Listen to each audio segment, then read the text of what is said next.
The meeting will be about 45 minutes. We'll leave room for questions.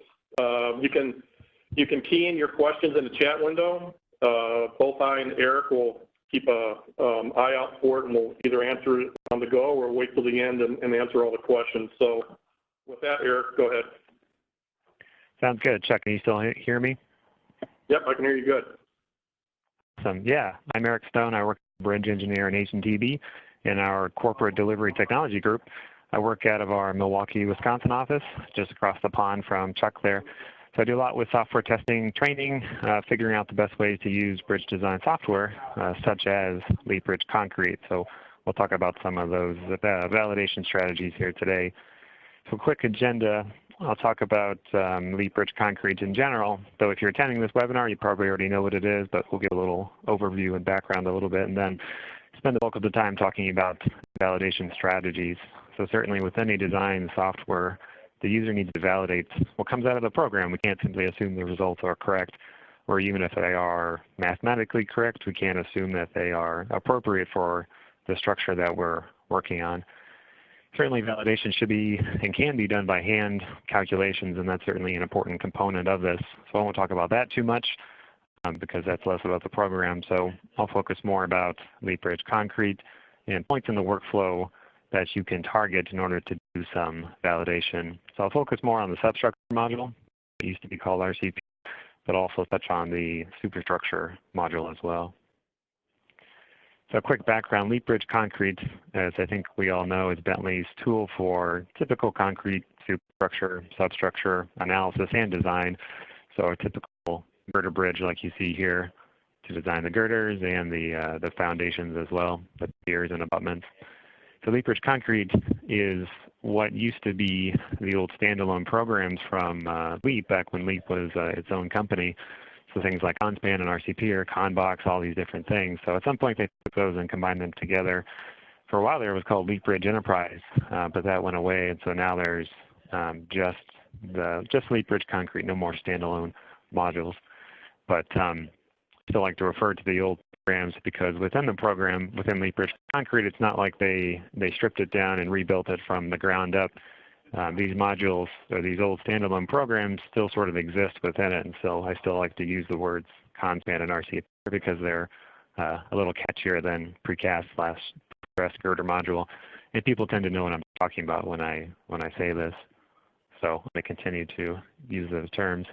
And when they did this, it has not been a totally seamless integration. So it's sort of like they built this bridge wizard around all of those modules that you can put your inputs in and then send that data to all the different modules. So this is how it exists in its current form now today, but of course moving forward, as you're probably aware, they're working on integrating Leap Bridge Concrete, Leap Bridge Steel, Open Bridge Modeler into Open Bridge Designer. So we'll see what that looks like moving forward into the future.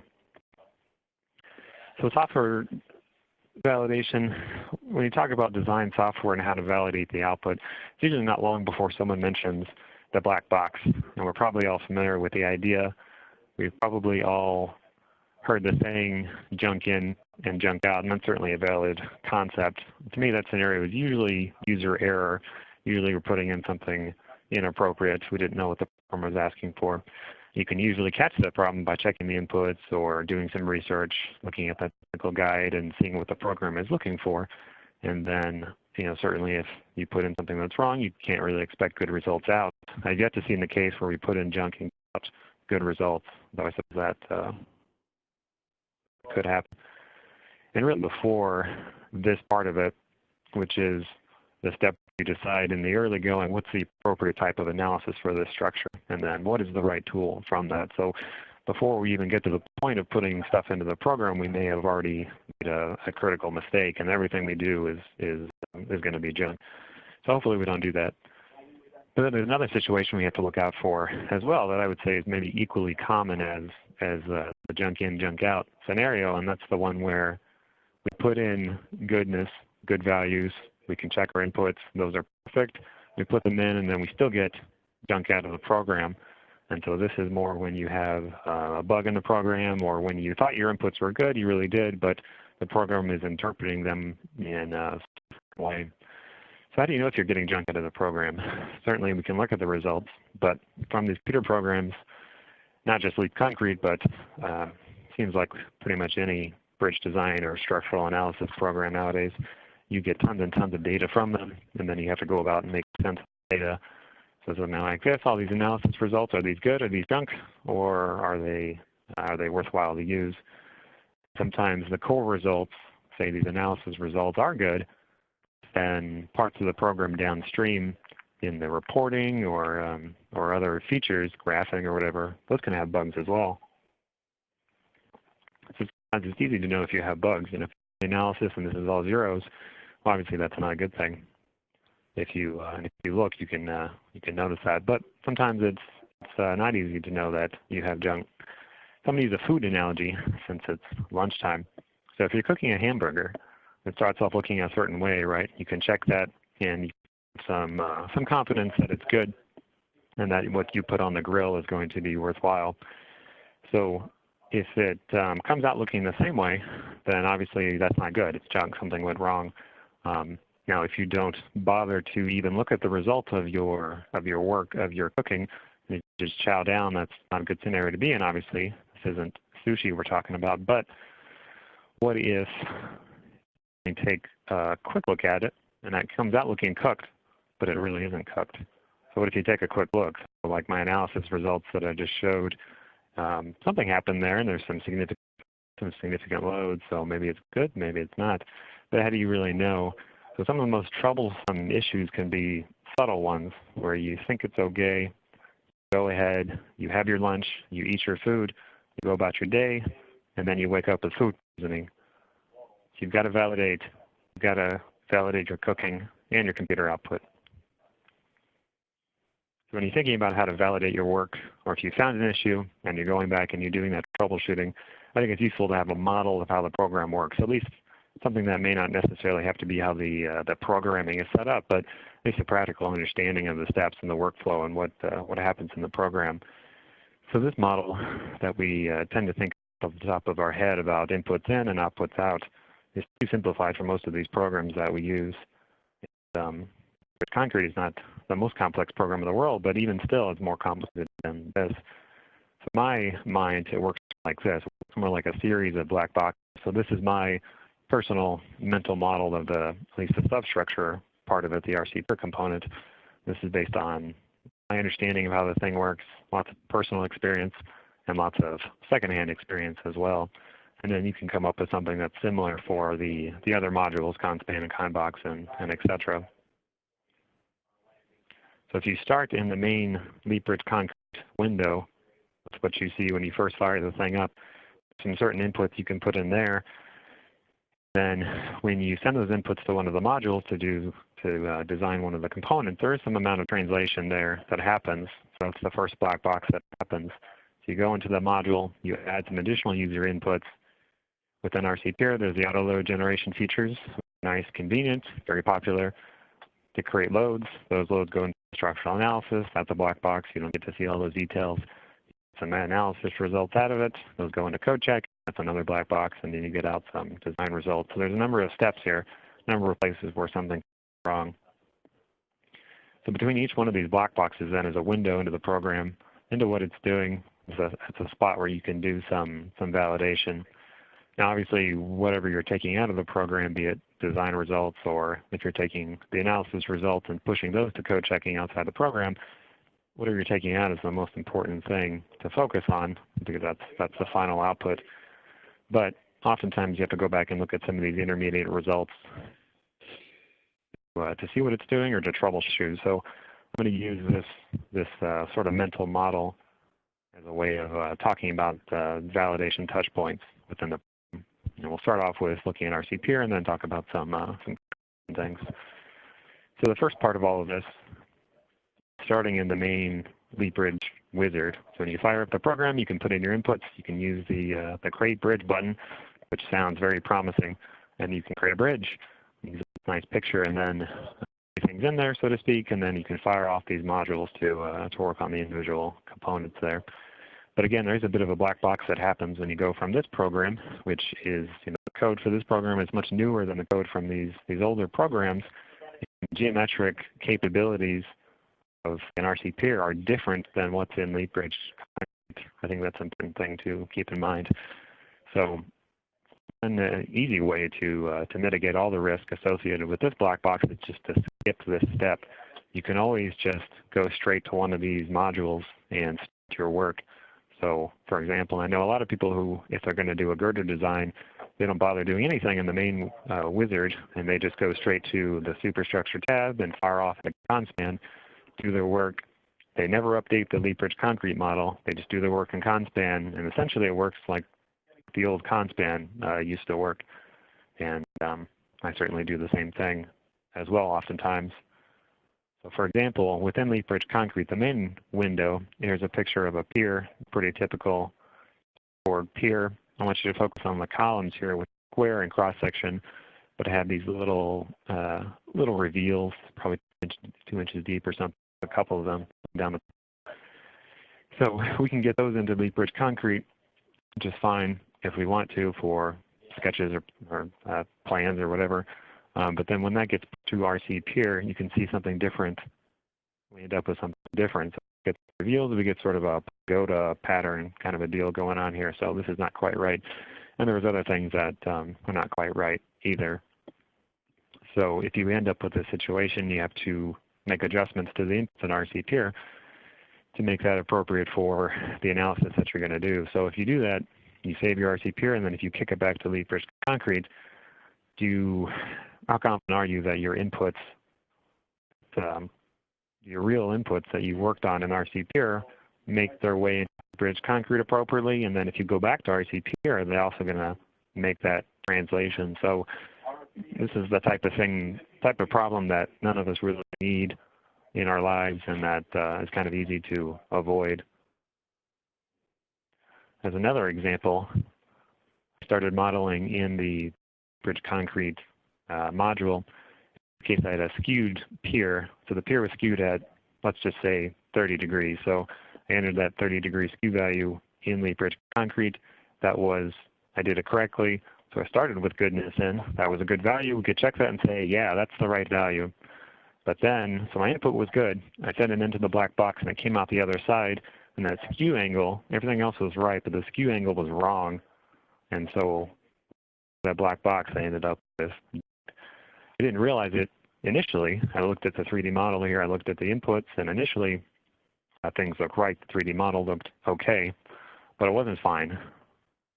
Further inspection, the hamburger was not actually cooked all the way through. It looked like it, but it wasn't. And then because of that, I found the error later when I went to auto-generate loads. So when I looked at the braking loads, I could see that they were not correct. So it took a little bit of care and paying attention to what was happening, because the orientation of the pier with respect to the alignment is not necessarily clear in RC pier. But when I looked at it, the braking load should have been in this direction, this big blue or purple arrow here, parallel to the bridge alignment as the trucks are moving across. But if you look at the resultant loads that were auto-generated by RC, you can see the resultant is not in the right direction. So even though I started with a good value initially, it's turning into junk, and so I used the wrong skew angle to auto-generate the loads.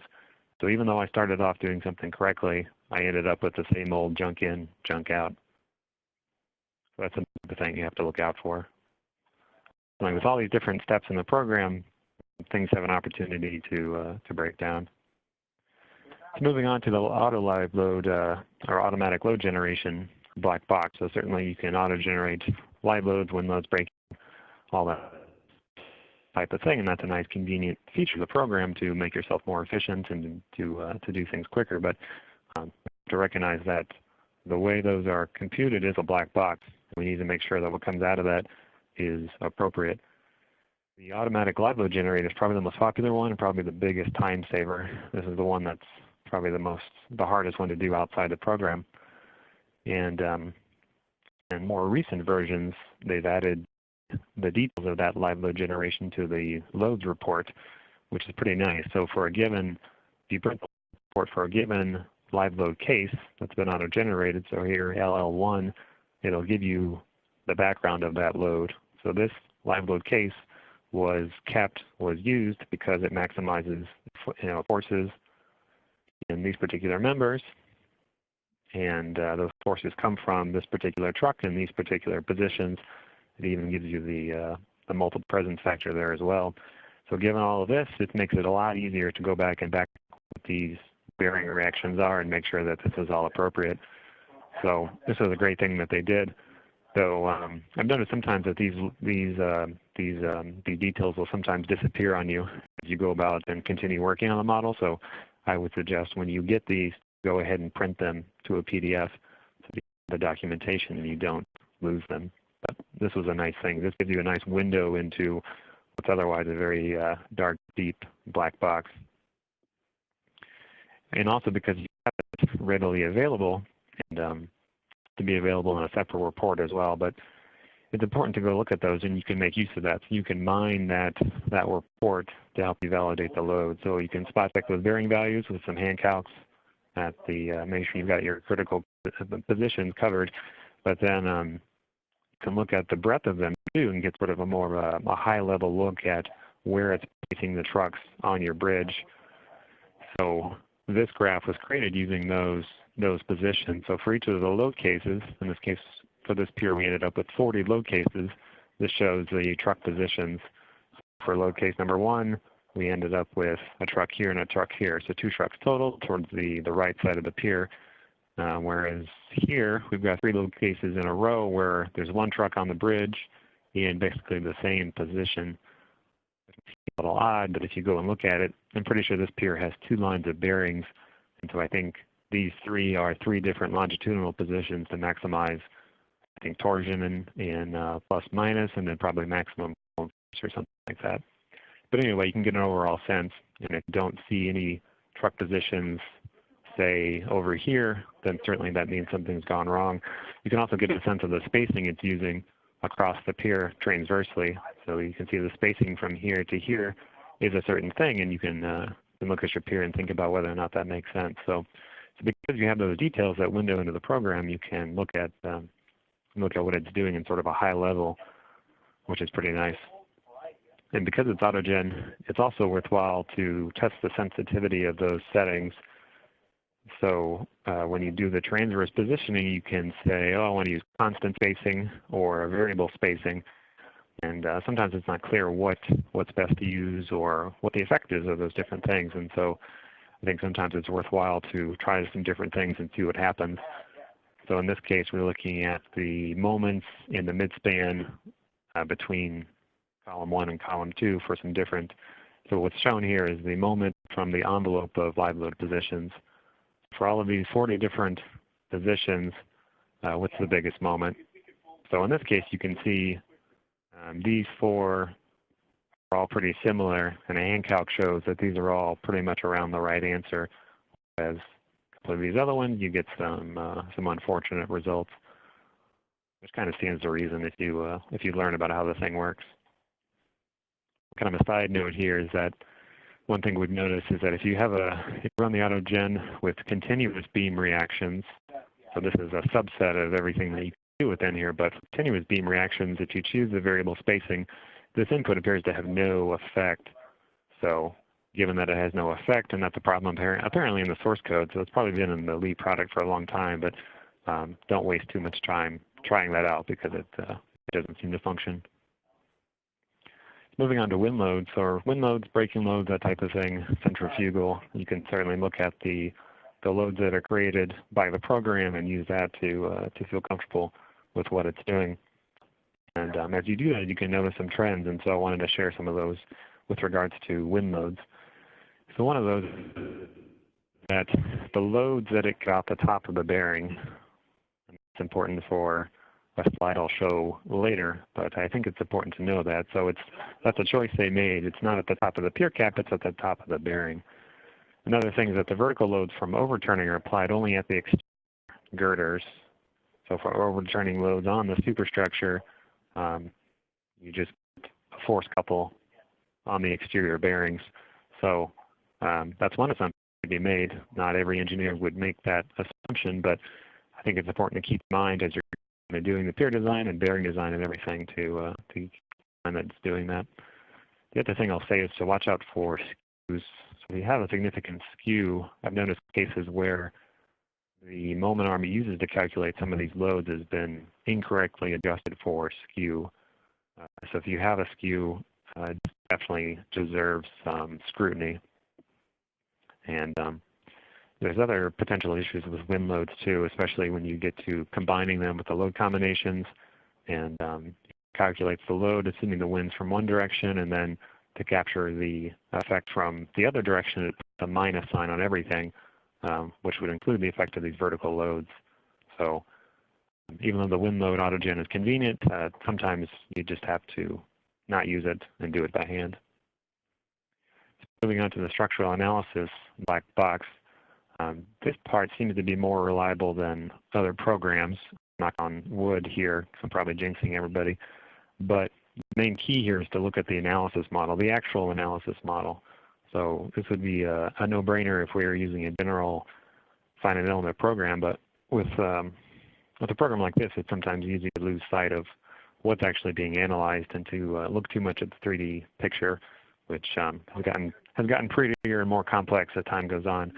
But the 3D model, and also the loads, by the way, that are shown on that 3D model is really just for fun, just for show. I would not read too much into that. What's important is the analysis model.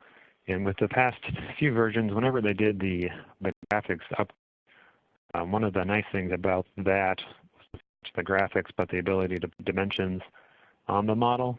You could always get the joint coordinates and do this by yourself using the data that's in the report, but it's nice to put the dimensions on there for a calculation sketch, and also helps you understand how this analysis model lines up with your physical pier too.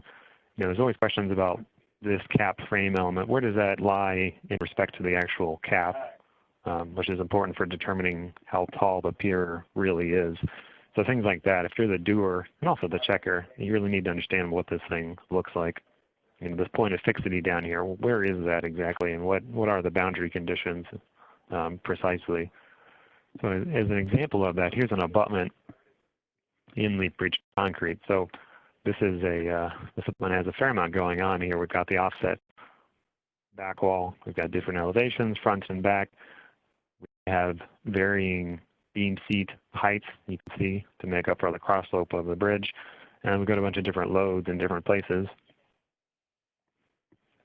We've also got 2 rows of piles as well. So the 3D model makes it appear like there's a lot going on, but we just need to keep in mind when you're looking at the results and judging their appropriateness, and also going about and doing your design, you need to remember the analysis model for this example at least is just this very simple frame structure, one line of frame elements for the cap, and then this very small stubby column element. So if you get your results and not satisfied with them, you can't have too high of expectations for what it's doing given the simplicity of the actual analysis model. So it's important to keep that in mind. So one of these things that you can discover, I think sometimes only by validating and only by paying attention to what comes out of the programs, is something like this. So if you have horizontal forces on your pier, and you always do, the 3D model will show you those forces being applied at the tops of the bearings. And you remember with the wind loads, I said those are computed about the tops of the bearings. And so this is what the looks like, those loads being applied there. So it's not unreasonable to assume that that's the actual elevation at which those loads are applied to the structural analysis model. But that's not actually the case if you dig in.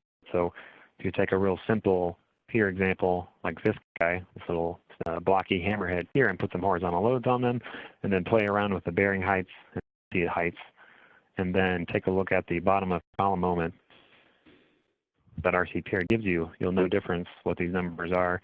You'll get the same moment. So in sort of an extreme case like this one, where you've got 7.5 foot of bearing and beam seat, that makes no difference. These are not really applied at the top of the bearing, but also not applied at the top of the beam seat, even though the beam seat is integral with the cap. These loads actually get applied to the top of the cap. So as another example to tying this in with the auto-generated wind loads, if you take just a real simple example, you run the auto-generation in RC Tier, put in all your inputs for your bridge, and say, for whatever reason, you have 2.5 feet of bearing and beam feet. So you go about filling out all the inputs that the program shows you, thinking that to do that because the program is asking for it and that the program is going to make appropriate use of all the inputs that you give it. So if you go about doing that, but then on your own you make a little hand calculation. So you see all of these different things. You can do this by yourself. This is not rocket science. You say, well, the total moment at the bottom of the column should be 275 kit-foot. It's pretty straightforward. Simple validation. Should be no issue. If you go and take a look at what RC gives you, with the analysis results, you only get 250 kit feet. And that's because this 2.5 foot bearing and beam seat does not actually here. It auto-generates loads using the exposed height and the pressures and everything, but it puts those loads here at the top of the bearing. But in the analysis model, those get applied at the top of the cap, actually. So this bearing and beam seat elevation does not really exist. The bearing and the beam seats are just kind of for fun, just kind of for. So still something to know. On most typical piers, yeah, it probably doesn't make a huge impact, but I'm sure there are some piers out there where not thinking about this could push you into a DC ratio territory where you don't want to be. So it's something to keep in mind, and I think it's an example of the types of things you can find in these analysis programs that you may not expect. If you just look at the inputs or just read the help manual, I don't think you'd ever expect that this is happening, but this is the type of interesting, important thing you can learn by validating and paying attention inside of the program. So moving on to the last black box, which is the code checking. In code checking, there's a lot of things that can go wrong. There's a lot of different code that the program that you can select within the program. There's a lot of different toggles, different elements, a lot of different loading conditions as well. So there's too many things to go through in comprehensively, but I'll touch on a couple of different things that I've noticed. I'd say the main thing here in terms of validation is to have trusted external calculations, ones that you personally as the doer or the checker are familiar with, not something that somebody just gave you and you use blindly, because that doesn't really help the situation, but something that you're comfortable with and you can rely on and that you can take with you from project to project, and that becomes your rock, your foundation, that, to which you can always go back and feel safe and then build on from there. And I think with code checking, that's really the end of the story. That's the whole story. So I can tell you about specific bugs that are in code checking, but it really shouldn't change your behavior, because as soon as you start thinking you know about all the problems in the code checking and you know about all the toggles to push, some other random bug is going to pop up and cause you trouble.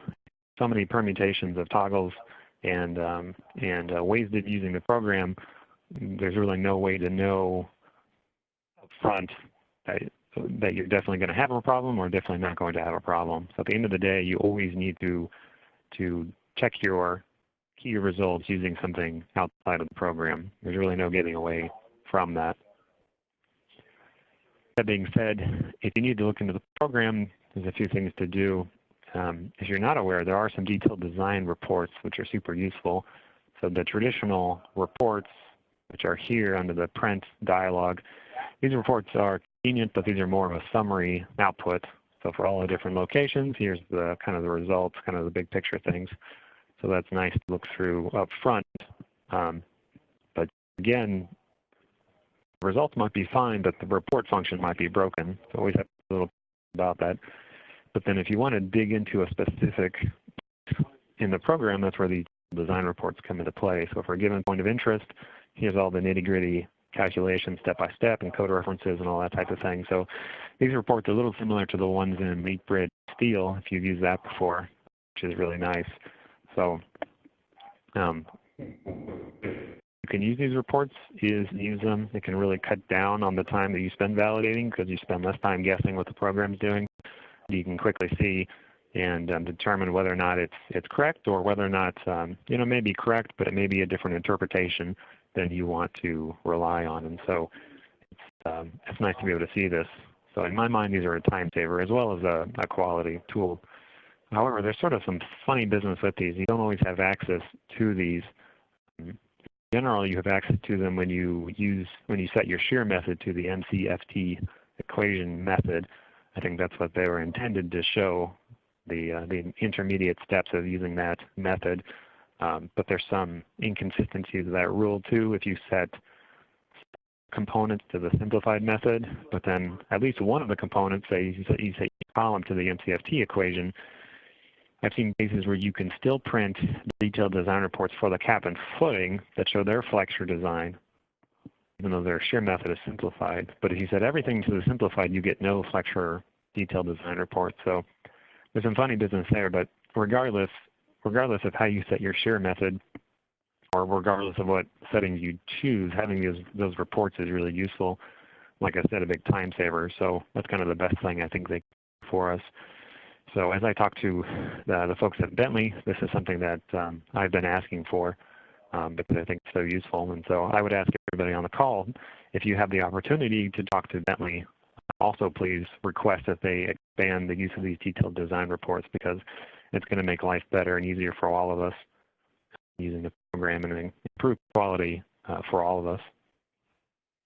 So moving on to sort of a specific and somewhat random issue, and something that I don't hear too much chatter about, but in certain situations can be important. So a little food for thought. With development length in these concrete piers, so there are no inputs in the program for development length of reinforcing steel. You know, there's nowhere where you tell it using black bars or epoxy bars or any of that type of thing, but RC does do something, does assume some sort of a development length. So when you look in the output, you have your area of steel provided, but then the area of steel effective. You can see in some areas it takes a difference, which makes sense. So it's accounting for some sort of a development length, but there are no inputs for what that length is. There are no calculations to show what it did. And so this is a bit of a mystery in an area where you can get bitten if you don't pay some attention to this. And this is another spot where you really have to do some external calculations to determine whether or not these are appropriate or not. So for example, if you take this pier, which is an existing pier, it's been out in the field a long time, and taking a look at it, to do some work on it, and I think the bars were black, maybe 40 KSI, pretty old. You can see the rebar layout up here. So we have some of the rebar goes from one end of the cap to the other end, but then some other bars don't go all the way, and so in these areas near the bar end, certainly you have to think about the development length and what the actual strength of that is. And this plot, of course, you recognize is what pier shows you in terms of the moment diagram, the moments, and then the moment capacities from them. And so in these areas, you see this zone. So it's doing something. It's taking account of some sort of a development length, but really have no idea if this is correct or not. I never told it if it was epoxy or black, or how do I know? Is it this bottom drop bar here? Is it considering this? I hope it's considering it to be a top bar. I don't really know. Don't really know one way or another. So is this transition zone correct, or should it be longer? I don't really know. So that's something to keep in mind, and certainly doesn't pop up on every project. But little things like that, sometimes it's easy to sort of forget about, because as you're going through the inputs, sometimes it's easy to get the sense that I put a number in each of the inputs in the program, therefore I've told the program everything it needs to know in order to design a pier, but that's not really true.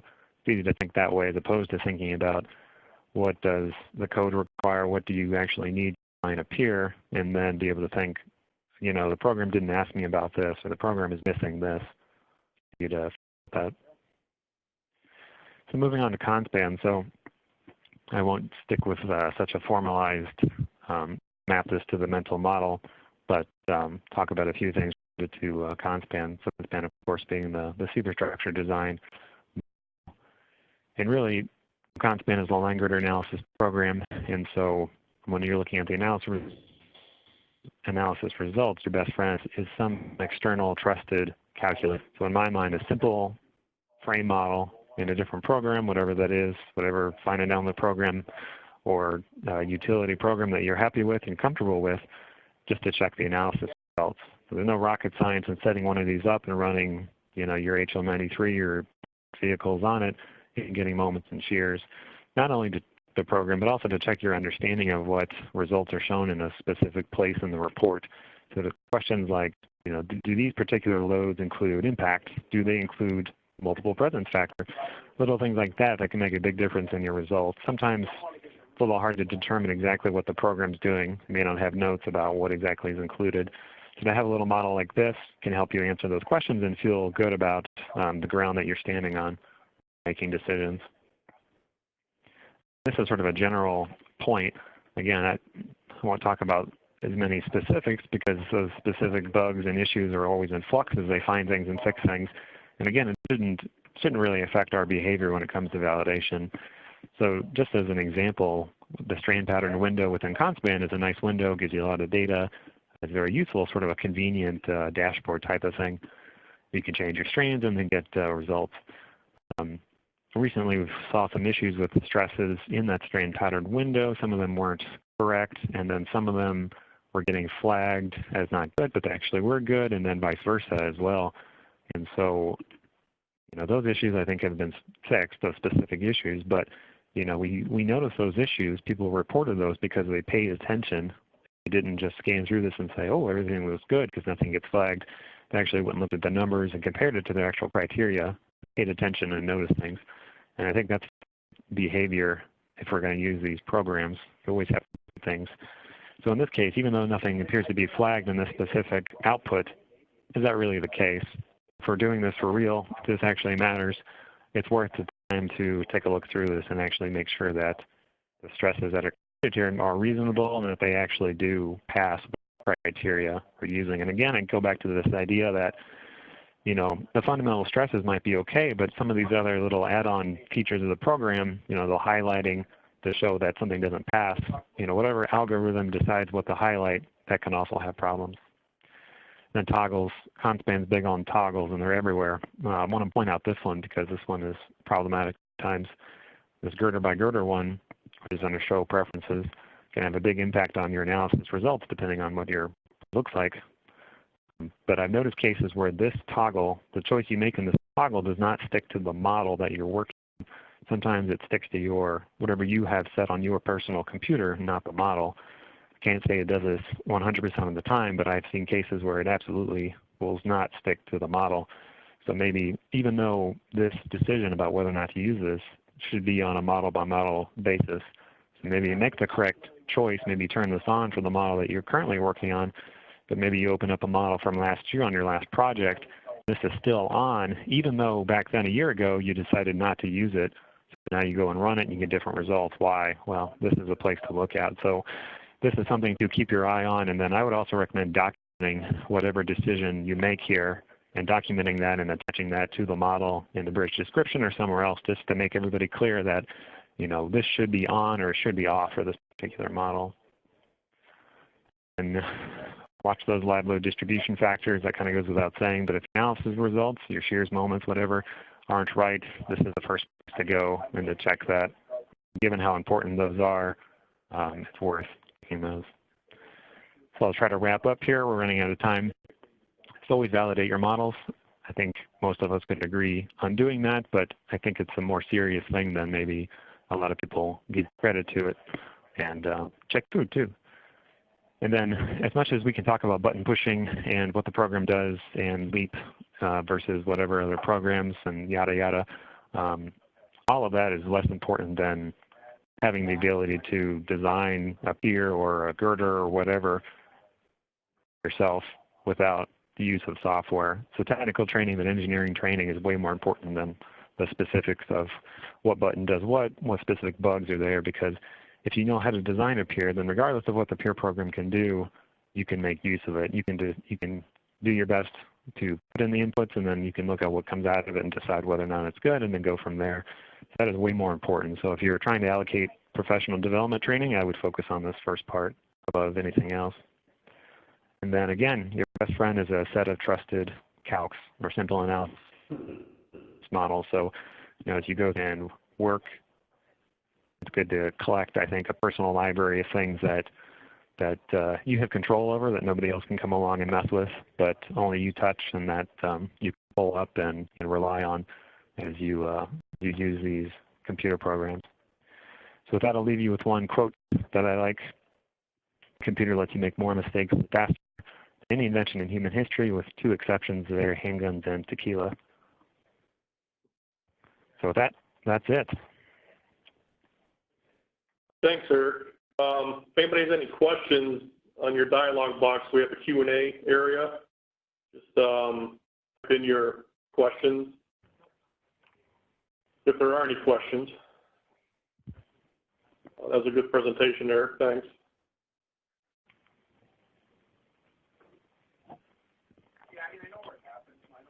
The other thing I'll say, I didn't really mention this in there, but you know, the folks at Bentley have been more than happy to talk to us about the program, not just about, you know, specific bugs and stuff, but look and feel and future enhancements and that sort of thing. So if you have questions or concerns or whatever, you know, I would encourage you to reach out to them. They are very happy to talk and usually very happy to have feedback from the community. Bentley is really there to help, and they're open to ideas, discussion. So definitely contact Bentley. Any questions? Looks like nobody's typing, so if there are no questions, then I guess we'll go ahead and, oh, there's one. I'm hoping that it's recording. Like I said, this is a new software I'm using. The button says it's recording, so I'll send an email out when it's done and when it's on the website. And I'll also send an email out if it didn't record, but fingers crossed, I hope it did record. And if you do have any questions later on, you can send me emails. I can forward them to Eric, or Eric, you want to give out your email address? If anybody has any questions, they can contact you. Sure. I'll drop in the.